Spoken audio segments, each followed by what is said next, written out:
여러분 안녕하십니까? 법원이 오늘 처음으로 12.3 비상계엄으로 인한 국민들의 피해를 인정하며 윤석열 전 대통령이 손해배상을 청구한 시민들에게 1인당 10만 원을 배상해야 한다고 판결했습니다. 법원은 윤 전 대통령의 비상계엄 선포로 국민들이 공포와 불안 등 정신적 고통을 겪었고 12.3 비상계엄은 위헌적이고 위법했다는 점도 분명히 했는데요.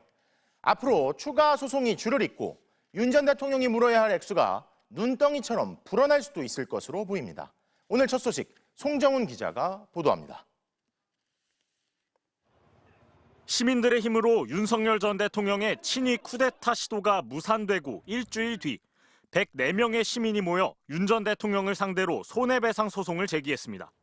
비상계엄 선포로 입은 정신적 피해를 배상하라는 취지였습니다. 명백하게 위헌적이고 위법한 그런 비상계엄이 선포가 됐는데 국회가 탄핵을 하지 않고 머뭇거리고 있을 때입니다. 반년이 넘은 심리 끝에 법원은 오늘 시민들의 손을 들어줬습니다. 원고 측 요구대로 윤 전 대통령이 이들에게 각각 10만 원씩을 배상해야 한다고 판결했습니다. 재판부는 먼저 비상계엄 선포가 위헌 위법적이었다는 점을 분명히 했습니다. 비상계엄 선포엔 여러 요건이 있지만 선포할 당시엔 그런 상황이 전혀 아니었다는 겁니다. 그러면서 비상계엄 선포의 절차적 문제도 지적했습니다. 재판부는 이 때문에 대한민국 국민들이 헌법상 권리인 국민 주권 등을 침해당했을 뿐 아니라 무장한 계엄군의 생명과 신체에 위협을 받았다고 인정했습니다. 결국 국민들이 겪은 공포와 불안, 불편과 수치심 등 정신적 고통에 대해 윤 전 대통령이 위자료를 지급할 의무가 있다면서 원고들이 요구하는 10만 원은 위자료로 충분히 인정할 수 있다고 판단했습니다. 다시는 대한민국에서 대통령의 위헌적이고 위법한 공권력 행사가 반복되어서는 안 된다는 경고적 의미와 함께 윤 전 대통령을 상대로 제기된 비슷한 취지의 또 다른 민사소송이 진행 중인 가운데 이번 소송을 맡았던 변호인도 시민 만여 명을 대리해 다음 주에 추가로 소송을 제기할 예정입니다. MBC 뉴스 송정훈입니다. 윤 대통령 부인에게 보수적인 언론사가 필요하다. YTN을 인수할 수 있게 조치하려 한다. 자, 이런 내용으로 건진법사 전성배 씨와 과거 통일교 본부장이 주고받은 문자를 김건희 특검이 확보했습니다. 이 밖에도 누군가에게 MBC를 손보는 걸 강하게 밀어붙이라 했다며 윤 전 대통령 부부를 위해 언론을 통제하려는 내용도 드러났는데요. 구나연 기자가 보도합니다. 윤석열 전 대통령이 미국 방문 중 내뱉은 비속어 섞인 문장을 MBC가 보도한 후 이른바 바이든 날리면 논란이 빚어진 2022년 가을. 건진법사 전성배 씨가 통일교 윤영호 전 본부장에게 MBC를 손보려는데 강하게 밀어붙이라 했다며 누군가에게 MBC 압박을 요구한 것처럼 보이는 문자를 보냈습니다.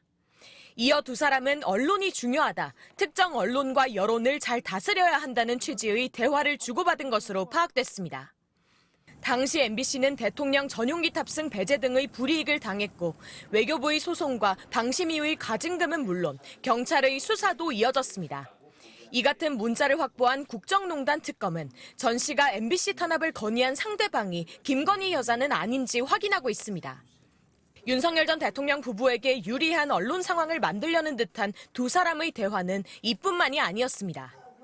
공기업들이 가지고 있던 YTN 지분 매각이 추진되던 지난 2022년 11월 무렵 윤 전 본부장은 전 씨에게 김건희 여사에게 보수적인 언론사가 필요하다는 메시지를 보냈고 전 씨 역시 이 무렵 윤 전 본부장에게 YTN을 인수할 수 있도록 조치하려 한다며 한전과 마사회 지분 가진 것을 확인하고 신윤계 의원에게 인수 방법을 알아보겠다는 메시지를 보냈습니다. 특검은 이 문자를 통일교 YTN 인수 청탁의 강력한 정황 증거로 보고 있습니다. 전 씨 측은 신윤계 의원과 연락한 적이 없고 YTN 인수에 관여한 적 없다고 특검에 진술했다고 설명했습니다. 윤 전 본부장 측은 YTN 인수를 청탁한 적 없다며 MBC를 언급한 전성배 씨의 문자는 전 씨의 일방적인 문자라고 밝혔습니다. MBC 뉴스 구나연입니다. 호우 피해 지역의 복구 작업이 계속되고 있지만 속도는 더디기만 합니다. 경기 가평 곳곳에서는 오늘로 엿새째 전기와 수도가 끊겨 있어 주민들이 촛불이나 개울물에 의지한 채 버티고 있는데요.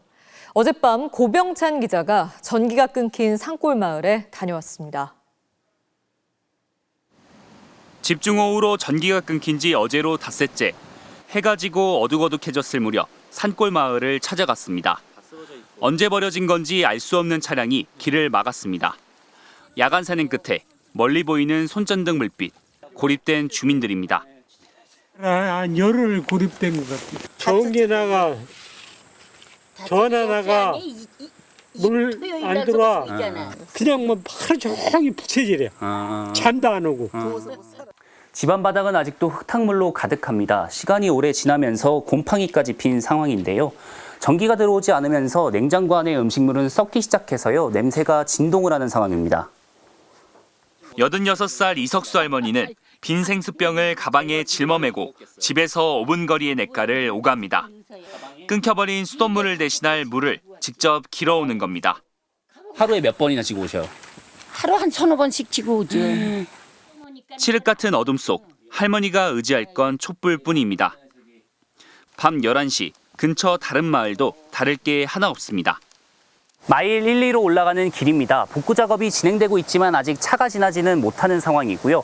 끊어진 전신주도 아직 복구되진 못했습니다. 생활 방식은 40년 전으로 돌아갔습니다. 그때처럼 개울가에서 씻고 빨래하게 될 줄은 상상도 못했다고 합니다. 수도 안 들어올 때는 거의 우물에서 길에다 먹었죠. 아, 그러시군요. 네. 그럼 수도 생기고 나서는 이렇게 생활하시는 게 거의 처음이시겠네요. 그렇죠. 네. 혼자라면 진작 읍내로 내려갔겠지만 길이 온통 끊겨 있어 80대 너머를 모시고 갈 엄두가 나지 않습니다. 저희 어머니 있으니까 다리도 안 좋으시고 노인네는 다 불편하세요. 지금 다 고령이라. 가평군은 밤샘 작업까지 해가며 총력 대응하고 있지만 피해가 워낙 커 복구가 더딘 상황이라고 했습니다. 고립된 주민들의 바람은 일상 회복뿐입니다. MBC 뉴스 고병찬입니다. 경찰이 아들을 사제총으로 살해한 60대 남성에게 살인미수 혐의를 추가 적용하기로 했습니다.